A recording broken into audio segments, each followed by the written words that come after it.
خواتین و حضرات، آپ سب کو میری طرف سے یوم آزادی مبارک۔ پاکستان اللہ تعالیٰ کی بہت بڑی نعمت ہے۔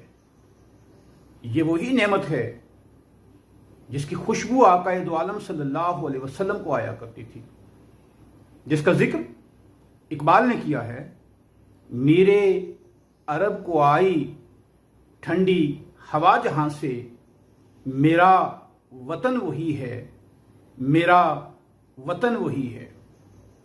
اللہ تعالیٰ نے ہمیں جہاں بہترین جغرافیہ دیا، 4 موسم دیے، پہاڑ دیے، کھیت دیے، سمندر دیے، ہیرے اور جواہرات دیے، ریگستان دیے، قدرتی آبشاریں دی، ندیاں اور چشمے دیے، نمک اور کوئلے کی کانیں دی، اس کے ساتھ ساتھ ہماری فکری آبیاری کے لیے اس ملک کے قیام سے پہلے اس خطے میں علامہ اقبال جیسی شخصیت کو پیدا کیا۔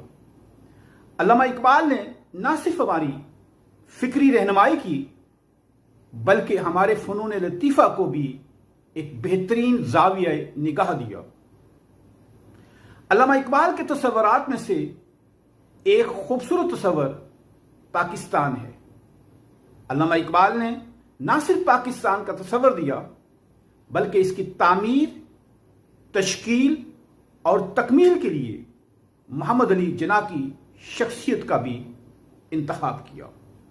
علامہ اقبال نے اس دور میں یہاں آنکھ کھولی جب ہندوستان کے باشندے انگریزوں کی غلامی میں جکڑے ہوئے تھے اور وہ بے یقینی اور نا امیدی کے سائے تلے نیم خوابیدہ حالت میں پڑے ہوئے تھے۔ ان حالات میں علامہ اقبال نے اپنی شاعری کو جزو پیغمبری بنایا۔ آپ نے ایک خوابیدہ قوم کو جگانے کا کام لیا۔ آپ نے اپنی شاعری کے ذریعے عروق مردہ مشرق کے سینے میں ایک نیا خون زندگی دوڑا دیا۔ آپ نے شعر کے پردے میں ایسا الہامی پیغام دیا جس نے مسلمانوں کی خاک میں پنہا آتش خفتہ کو بیدار کیا۔ اٹھ کے خورشید کا سامان سفر تازہ کریں، نفس سوختہ شام و سحر تازہ کریں۔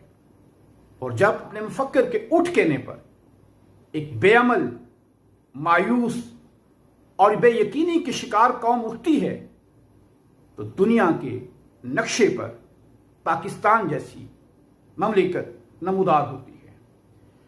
پاکستان قائد اعظم اور علامہ اقبال کی طرف سے ہمیں ایک امانت کے طور پر ملا ہے۔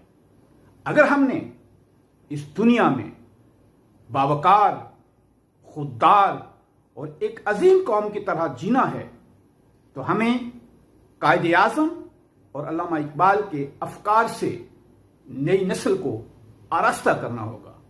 یہی وہ جادہ راہ ہے کہ جس پر ہم چل کر ایک نئی منزل کو پا سکتے ہیں۔